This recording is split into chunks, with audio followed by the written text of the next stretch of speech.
Thank you so much, Jason. Let's go. Let's get into game number 4. Only 2 left today to determine who will be our champions here for the PUBG Mobile World Invitational, powered by Gamers Without Borders. Dave, let's get this one underway. Let's heat things up. We're getting to the desert. Eat it up, the penultimate map, as Jason, the host with the most on the desk, will put it. Miramar. It's been pretty exciting the last 3 days, as it's going to be pretty exciting this game around. I'm having a hot prediction. Urban combat. There you go. Urban combat finish. That's my hot take. That's where I see this game ending. But back to what you were saying. Gamers Without Borders. No one left behind. It's amazing. It's amazing to be a part of this. Thankful for all these squads, players participating in it and doing their part, making sure that these charities, you know, get that money that they need to support those communities who just can't afford the vaccine that they much are in need of. So let's get into it. 2 more games to go here, Paul. Let's go. Let's go. And just like this is the end of our weekend, this is the end of an amazing 6 weeks. This amazing initiative has been going on with a ton of awesome game titles. So, you know, props so much to PUBG Mobile for getting involved and being part of this and helping to put so much money towards this fantastic cause. As we take a look at this circle, Dave, oh my goodness, it's going to be that kind of Miramar game.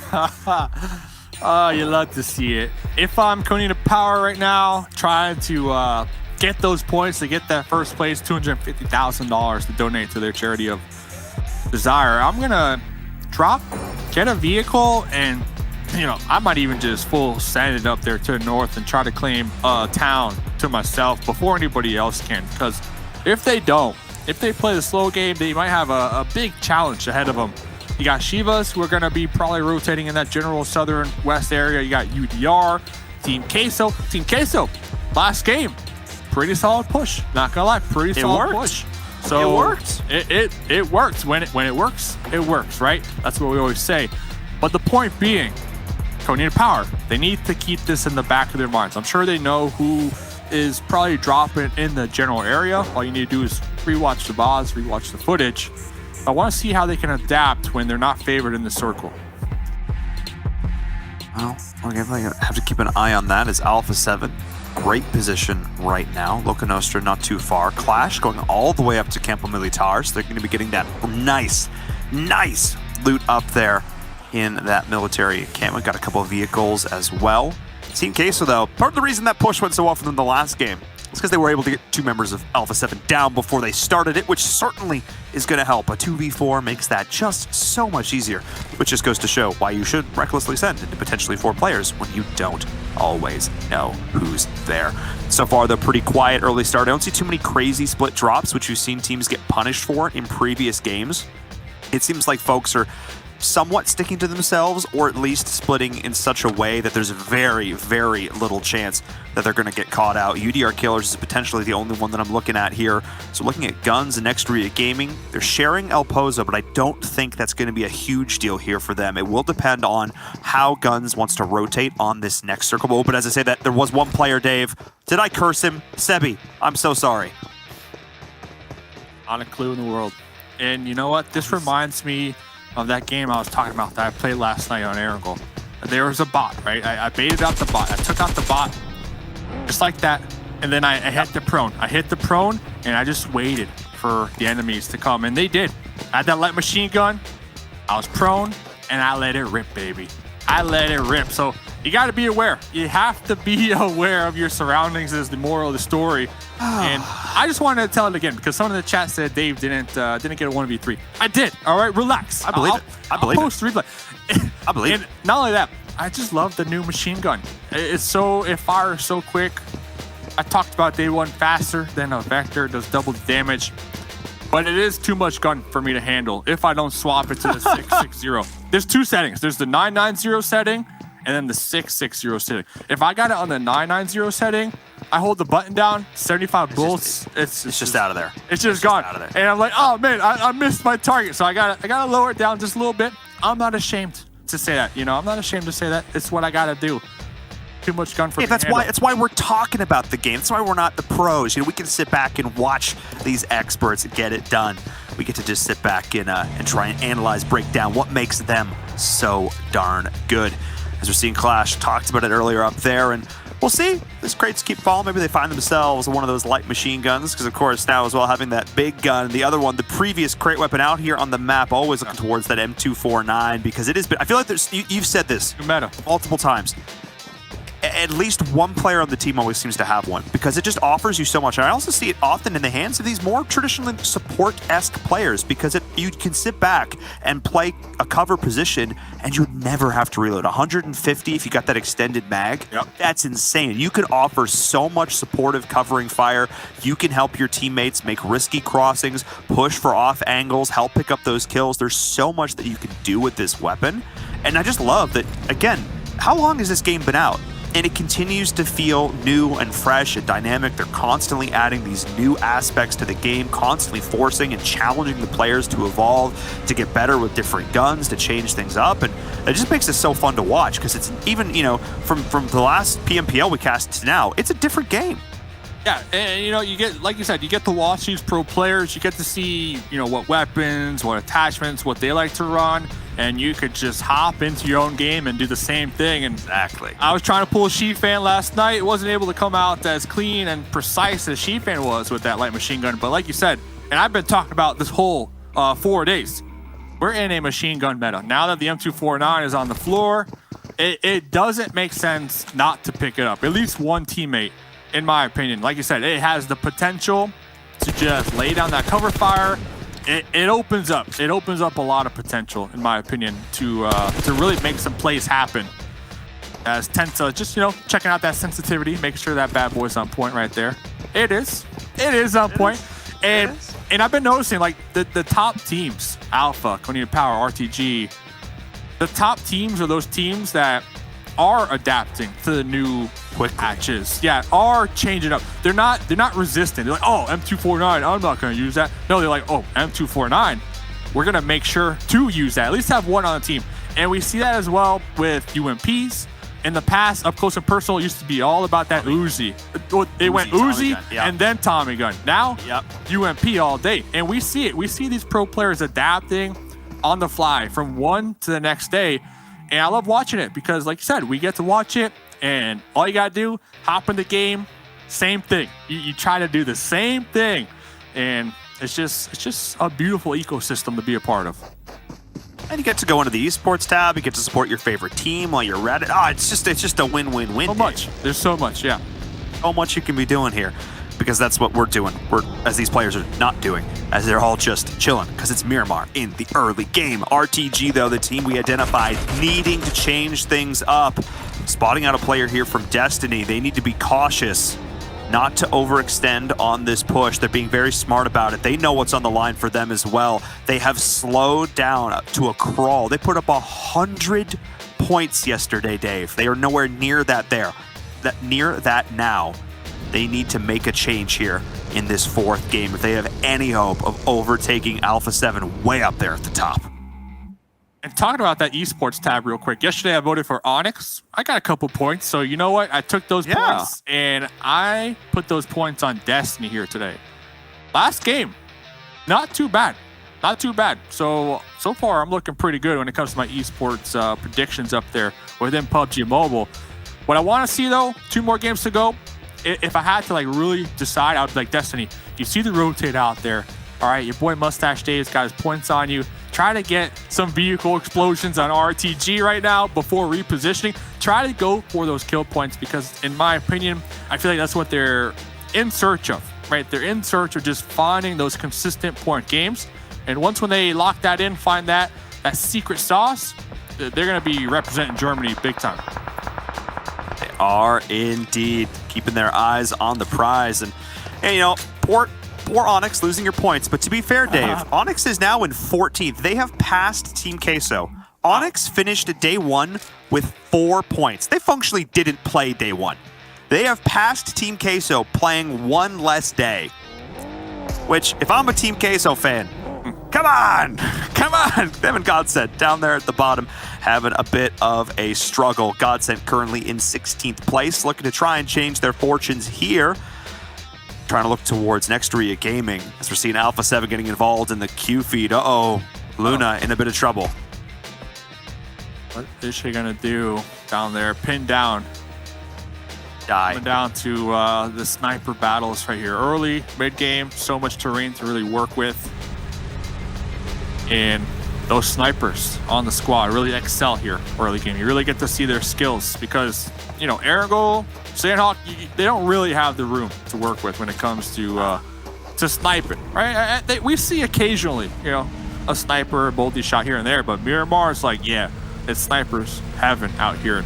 Just an update real quick. Konina Power, remember I was saying they dropped all the way down there to the south. They're going to have a big time challenge ahead of them. Well, they went all the way to the north and then made a quick right-hand turn. And as of right now, they're going to be piling into the zone, but right next to guns. So we'll have to pay attention to the kill feed as it's going to be the same story for a lot of teams. They're just being forced as each zone closes, just being forced to get so close to their opponents. Because this is by far the most passive game we've seen yet over the course of the weekend. Teams, you can feel the pressure. You can feel it in the air of the lobby. Nobody wants to make a massive mistake. We've only lost 2 players over the course of this game so far. Still all 16 teams well up and alive, and we are almost at the 12-minute mark as the circle is continuing to center up. Crater Fields, water treatment, all these places are still in play, which means we've got a lot of elevation, a lot of different terrain, and a lot of little compounds for these teams still to play around, which means it can get very hectic because we can have these little battles break out and make it tough for other teams to necessarily third party, which means we just get to see these awesome 4v4 fights, which with Rod and 19E could potentially start to see that. Oh, that's come on. Look at that. That's Popping mean. some tires. Talk about denying some utility and talk about denying a teammate. Team Queso, I saw Ayala and Rima. They popped out their vehicles because Onyx were near them. I believe Rima just underestimating the blue zone right there. We see them bleeding on out in Monte Nuevo. Their squad mates are repositioning right now. So Team Queso will be down a member. Unfortunate for them. They do have their fingers crossed. They're hoping. Yes! They had their fingers crossed. They were hoping for a hard shift. Well, Papa Blue delivered right there. You cannot get a harder shift than that. And they're going to need it because they have a great little high ground position there up on that mountainside. And they are going to be able to make up for that deficit not having the player. But this northeast, look at this. 19, Alpha, Loca Nostra, Destiny, Ghost. Oh my goodness, Dave, this is going to get so chaotic as teams are trying to find a path in, and Godsent is right there waiting for them. The Team Queso sacrificed Rima for that one, and it paid off big time. So they're going to have to defend if Onyx do decide to rotate towards them. We saw Acer on the main road. Might have spotted out that member from Alpha and immediately sent that bad boy into the foothills, into the mountainous terrain. They're going to be up here in the north. Like you said, Loca Nostra, Alpha, Destiny, Clash, Konina Power, a ton of teams gonna be piling all on top of each other over here. This circle shift, so challenging as Sam. Damn, Acer laying down the cover fire. Yeah, because this zone, you got a big giant mountain towards the west, a big giant mountain towards the south, and then a nice little ravine, aka that road right between them, like slicing right down the middle. So to me, it's like 50-50. Do you want to occupy the high ground on the west or the south? And honestly, the next circle shift is going to be huge. This is 1 and 2, Dave. This is 1 and 2. This is the last 2 players of Alpha 7, and this is Konina Power rolling up on them. I don't know if Konina Power is aware that this is the squad they're potentially about to fight, but this could be absolutely massive for Konina Power if they want to try and bring this one back. They're going to try and reposition, find a different angle, and Alpha 7 is just, they're full bailing because they realize they're on the outside of the circle. They're not in an optimal position. Alpha 7, their whole mission right now is just survive, and giving over the points to the team that's primed to usurp you, that is a worst case scenario, but it looks like right now with Clash in the picture, Alpha 7 can breathe a sigh of relief. I think Freak just tried to send that bus up the hill, and they're like, okay, it doesn't have enough horsepower. And the thing is, with the Crater Field, like, you don't want to go inside of it because you're pretty much sealing your coffin at that point We got 5 teams on the hill, Crater Fields, like on the tip, on the crest, on the top. So, and that's what we're seeing right now. Like, they're all just taking shots at these teams, just trying to make their way into the zone. Yeah, and man, Clash doing at least a little bit of damage before they go down themselves, but still giving over those kill points potentially. Hang on, Nomi. Oh my goodness. Acer almost was able to pull that one back. Still has 2 first aids. We'll be able to get them off in time. But Frost called it in the analyst segment. He said, I need Konina Power to make these rotations without losing players, and it seems like it's just impossible for them to do. They just have to lose somebody in the process. Next zone goes up, so they might have lost one, but they're probably gonna lose all of them right now. They got they're so far. Yeah, they got so far. Not the most optimal vehicle to be traversing this terrain. The coupe right there in front of us. Oh, the blue zone on top of them. Yeah. The zones. Honestly, it's not like you could be like, oh, they just played that one bad. It's the zones. No. This is second hard shift in a row. You really can't plan for it. And it's just unlucky. Just an unlucky zone shift, honestly. Unlucky unless you're RTG, who it seems like once again have made the correct sacrifices to the Circle Gods, because they are in a prime position right now. Only the last dregs of some of these other squads are potentially fighting up against them here, as more teams are continuing to take each other out. Next, Ria Gaming and Ra'ad. That was the most optimistic first aid I've ever seen. If I first aid, maybe they won't take me out. You know, maybe they won't see me. Invisibility cloak. What are they, a T-Rex? The skill set. What are they, Godzilla? Is that how that works? Look at this, M249. We were talking about it, and I love it when we get to see it firsthand come into play. You got Destiny trying to YOLO send it right past that one. Loca Nostra looks like they're going to be using this boulder for the time being. But it's all for none, in my opinion. Look, they're all the way up there to the north. They need to move. They do indeed. Oh my goodness, Alpha 7. Oh, in a bit of a rough spot here, Dave. Stenatexa is now the last one standing up on a hill. I don't think that's how bushes work, but I really appreciate the thought process. Trying to hide that vehicle there as these long-range shots, the SLR, are getting loud. Looking over towards Bass. Maybe just pull out that M4. Oh, got him. Who's getting it? Who's getting it? Right there. Fache stole it with a UMP. Fache stole it with a UMP. Yeah.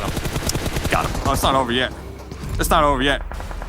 19E, we were talking about they were kind of deadlocked out here, now being forced to reposition. Couple vehicles. A vehicle versus M249. Your chances are going to be pretty low if you are driving that bad boy.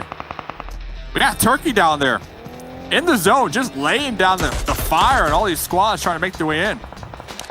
And Senatex has been spotted. Multiple squads getting shots on that last player from Alpha 7. Every team in the lobby suddenly perks up if they see that name. Hit the kill feed one more time, repositioning the vehicle, trying to keep it alive just a little bit longer. Just trying to debate how or if they want to do this send. Do they do it on foot? Do they do it in the vehicle? What are the chances looking like as Loca Nostra is continuing to go down? Looks like Destiny saying, oh, okay. So close. Just keep going. That's what they said. We almost made it.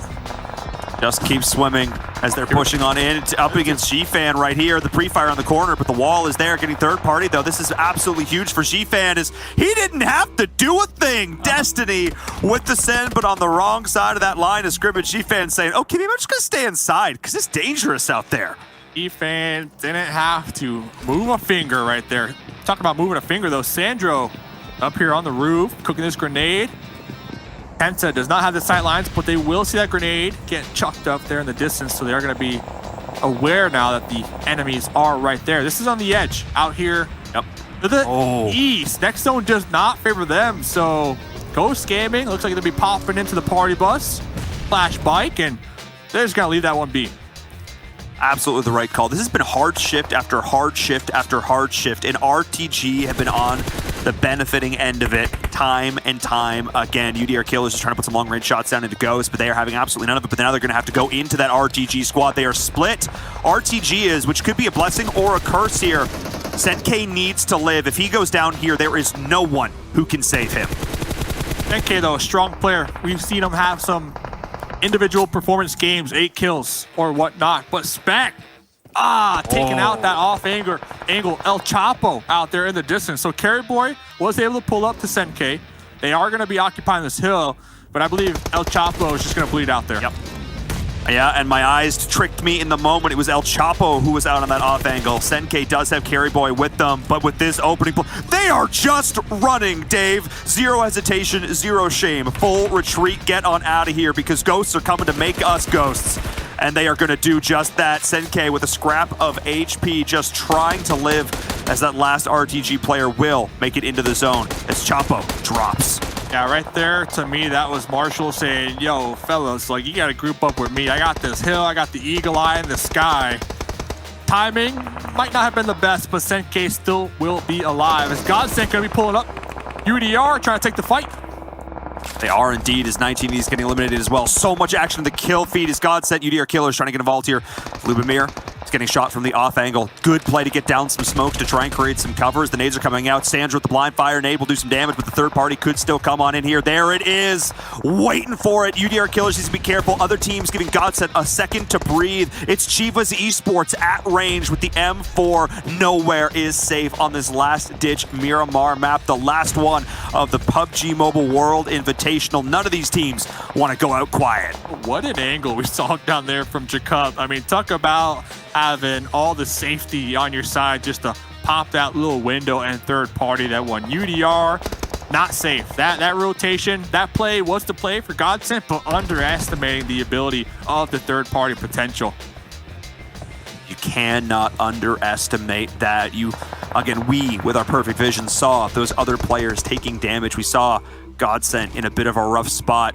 And finally, Nano is going to be able to thread the needle for what those opponents can see and try and clean up these last few kills. Train's going to get out as well, which means it all comes down to Pmwi off on that outside as the circle shifts. Where is it going to go? And it's going to go to Guns.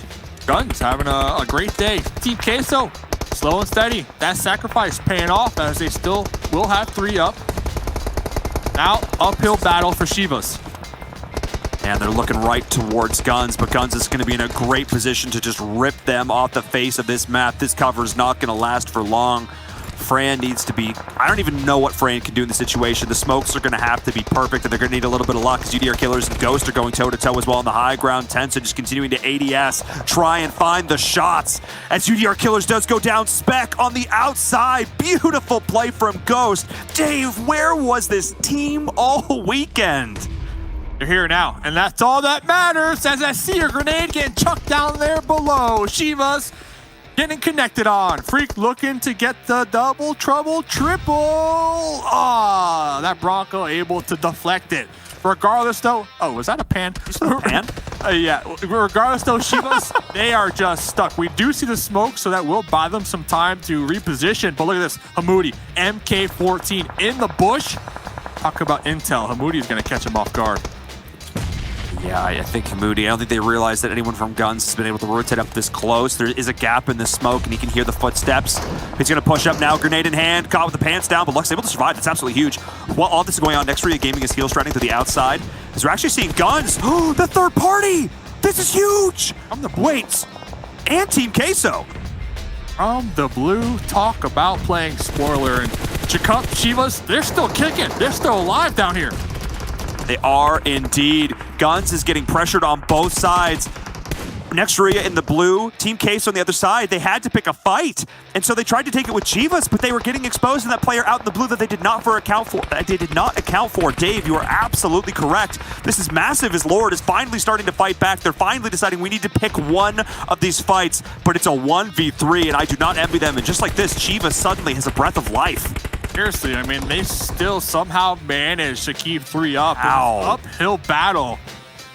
Team Queso taking full advantage, catching Guns off guard. Now it's up to Lord, and look at that. That window for Chivas to push uphill is huge as Lord gets taken down. And just like that, Guns is out. I cannot say enough good things about Chivas Esports after that. Any lesser team would have buckled under the pressure, but instead, they are just taking on this game. Marco goes down. That was a third-party angle from Ghost Gaming, who found the angle into RTG. Oh no, Dave, this is disastrous for RTG. Senke needs to go absolutely massive, but as Tensa finds the off angle, there's no hope for them. Ghost is just going to say goodnight. Wow, you had Spec on the high ground, keeping them pinned down. Tensa go for that clutch play, wrapping around, able to get one, traded on in the process. Bayo, though, trying to salvage the play. Marshall right there on the corner, pinned down. Molly, that should do it. No, the Molly not connecting. Spec needs to be very careful not to slip right here. Very careful. We'll get back to that because Shiva's in a fight with Team Queso. And Spec does end up taking him out in the kill feed. Trying to catch all these fights as once. Hey, RTG though still making it to the top 4, so a better performance here from them. Trying to make it up to that top spot. We'll see if they did enough in terms of kills. 13 points will be pretty darn solid for them. But now it comes down to Team Queso, Ghost, and Shiva as Team Queso is looking to finish what that other squad started. As Shivas is running away, full retreat right now as the Yala is hunting. The Cup always, every time we look at your Cup, always with a grenade in hand, ready to go. Gonna be tossed that one. Ayala taking a little bit of damage right there. The Cup needs to be mindful though. Ghost Gaming high ground. Bayo keeping your Cup pinned down. Yeah, Ghost Gaming though, losing that one player in the fight up against RTG could be the biggest difference maker here. Having 3 players would be massive for them as they do have to push their way slowly down this hill into all 3 members of Team Queso, but your Cup on the outside, which could third party either of these squads. He's not going to discriminate. If he sees a player, he is going to shoot. Up does have that boulder. It is in the zone. A ton of smokes right now. I like that. Oh, Spec Bayo, they're playing this one slow. No reason to overextend. No reason. Just see where the next zone goes. As I say that, Bayo flashed. Nitsu doesn't want, because they're going to be able to have the audio cues from the footsteps here. Oh, Bayo gets the first down. That's massive. He's going to make this a 2v2, but your Cup could still come in. He's going to try and confirm the kill. He wants to get that point. Isn't able to do so. Bayo, you can feel the nerves through the screen as the play zone is going to deny Ayala there. That's massive. Ghost Gaming won every single one of these points. And Nitsu, though, with nerves of steel. He spotted the backpack, though. Bayo jumps, misplay. Oh, no, Dave. He did not mean to do that. And this was a gift just delivered to Team Queso. Oh, close, but that animation, the landing animation might have done him in as Jacup from the tail end of this one trying to backstab Team Queso. Now it's Spec against the world. Spec was actually able to steal that kill as well, so it's just a pure 2v1. If Bayo had been able to get one down there in that crazy jump play, this may have been Ghost Gaming in an advantageous position, but instead it's just an outright 2v1 and everyone knows where everyone is. The circle centers up. It does not favor Ghost. He's gonna have to move. Full med, full stim, let's go. If there's a player that can do it though, it is Spec. It is Spec. 5 kills so far, M4 lock and loaded. Off an energy drink. That HP. Yep, wait for that HP. He's gonna try and get a lucky lob here. Oh no, he's walking quiet. He's walking quiet with the pan out. I almost wish he threw a smoke in the other direction if he had one, just to try and bait his opponents in what direction he might be going in. But I'm not sure if he probably, the utility's got to be absolutely none at this point. But that could have been a big play. We'll see. It all comes down to the double peak here from Team Queso. Who can hit those shots just a little bit better? Can Spec get it done? They're going to know exactly where he is. Who's going to move first? It's Team Queso. Looking for the first knock. Can't quite find it yet. All about the angle here. It actually is a bit of cover. Team Queso is going to double push into him right now. Up over the...